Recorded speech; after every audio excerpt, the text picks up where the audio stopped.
So in the last video, we had a look at using the instrument low latency monitoring options in 3.5.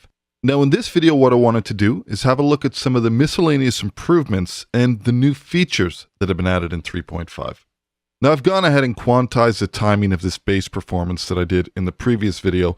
And in addition, I've also humanized it to give it a little bit more dynamics in terms of the velocity, because I want to use this as an example in some of the new features. But to start off with, let's have a look at some of my favorites over here.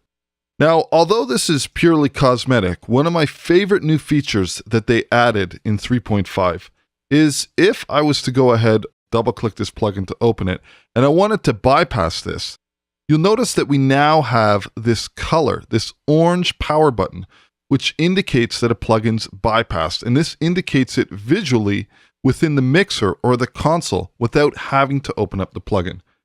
For me, this is a massive improvement. Just visually, for me to be able to see something that's bypassed and not have to open up plugins to see, this is a much needed feature, and I'm super glad that they added it. In addition, I can right-click and click the bypass, and this, of course, works on selected tracks by the row. So I could go ahead here, bypass everything, and now I know that all of these 4 fat channels are bypassed. Now, this is really convenient if you're trying to A/B settings with something such as Slate Digital's VCC, or perhaps another plugin manufacturer's console emulations, which usually go on the first slot. You could very quickly have a visual indication, oh yeah, I've got this bypassed. And then when you want to unbypass it, just simply right-click and unbypass. But perhaps bigger than that is the undo history that we have in the mixer and the console. So for instance, if I was making adjustments to this mix and I wanted to turn down these 3 faders, and I accidentally did that, or I needed to get back to where I was, a simple Command-Z will restore that. Now, in addition, any changes I make to plugins, those can be restored as well with the Command-Z. Now, in terms of choosing what you want to undo, if we head up to the Edit menu and we click History, we can see over here we've got a detailed action list. And this is actually recorded all of the actions since I last had it. So for example, here is my actions that I did. I quantized my base. I then froze the quantized value. Then I humanized it. Then I restored the timing to bring it back to my quantized value. If I wanted to get back to a certain step, I could simply drag this blue line up to bring myself back in my history action. So this is extremely powerful in terms of being able to visually see what's been done to the audio. So that's a major new feature, and it's something that's been requested by the user base for a long time now. So super happy to see that that's been added. Now there's another feature that I want to check out as well, and I think it'd be a good example to use the lead vocal, because if I do recall, we have a lot of information or a lot of automation on this particular track. So for example, if I wanted to take this track for whatever reason, and I wanted to duplicate this track out, let's just go ahead and view everything that we're looking at. Let's go to a different automation lane. There's a delay throw lane over here. We've got our delay throw for our half notes. Let's say that I wanted to duplicate this track, but remove all the automation. So I could go ahead here, right click, do a duplicate track complete, and this is now brought over all of the automation. So for example, if I look at my mix tool, or my reverb level, my send mute, we have a new option over here where if I right click, I can remove track automation. And what this does is essentially exactly what it says on the tin. It's going to remove all the automation. So now I have my basic track. I still have the exact same amount of plugins that are brought up on this track. You can see I have all these plugins. I've got the same sends, the reverb, 8-note ping pong delay, my different delay throws. But the difference is that if you wanted to remove all the automation on a track, either from duplicating the track, or if you just wanted to remove the automation and start from scratch, that's now an option. Simply by right-clicking, we can remove track automation. Now, let's say I didn't want to do this. Of course, we have the nice feature of being able to undo that. So the first undo is going to undo the fact that I removed all the automation, and the second undo is going to undo the fact that I duplicated that track completely. Now, one of the next miscellaneous improvements is something small, and my guess is that a lot of users are not going to catch this, but for me, it's something that drove me absolutely crazy in version 3.3.4 and above.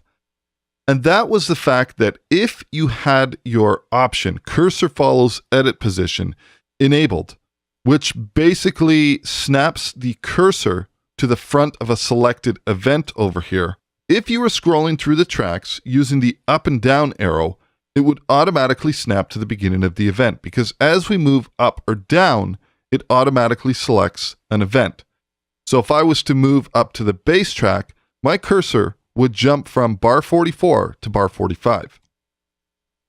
Now, this in itself doesn't seem too bad, but when you keep in mind, for instance, that if you want to listen to your playback from a specific point, for example, bar 44, that if we moved up and down, it would be choosing different points, and it would be automatically moving the location of my cursor, because it's quite possible that the audio events that are recorded on different tracks have a different start time. So now the way this works is that we can move up and down on our tracks, and even though it selects an event over here, it doesn't automatically snap the cursor to that position.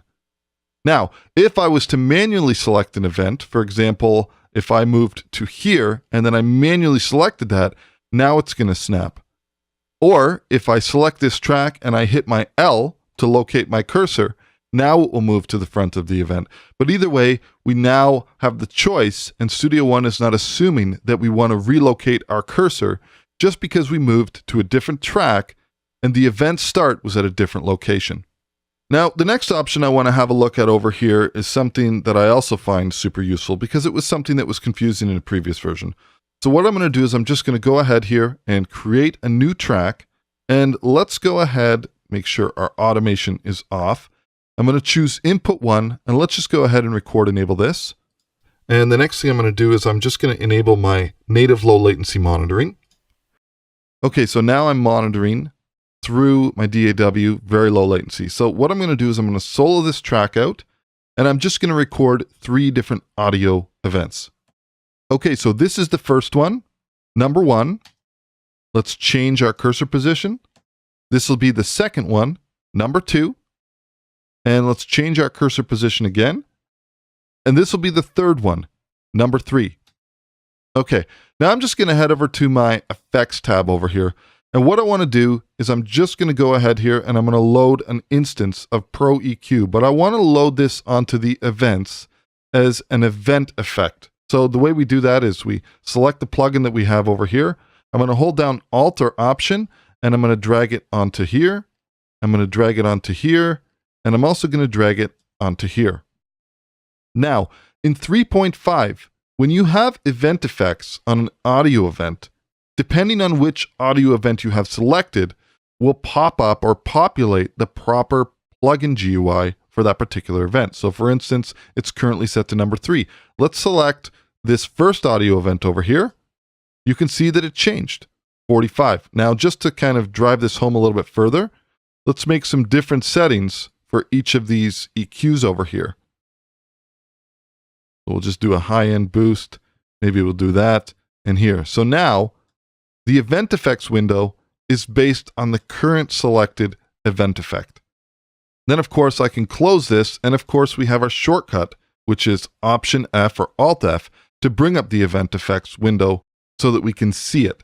But now, based on the event, the audio event I have selected, it automatically updates this GUI.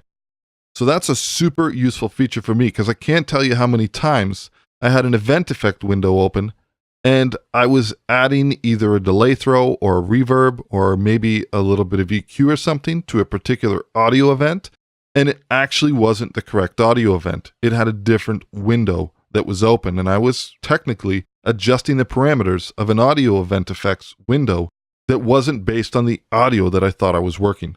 So, hugely welcomed feature. I'm super happy to see this. So I think we'll stop it over here, and in the next video, we're going to pick up from where we left off here, and I'm going to go over some additional features that we have in terms of new features and improvements that we have in 3.5. I'll catch you in the next video.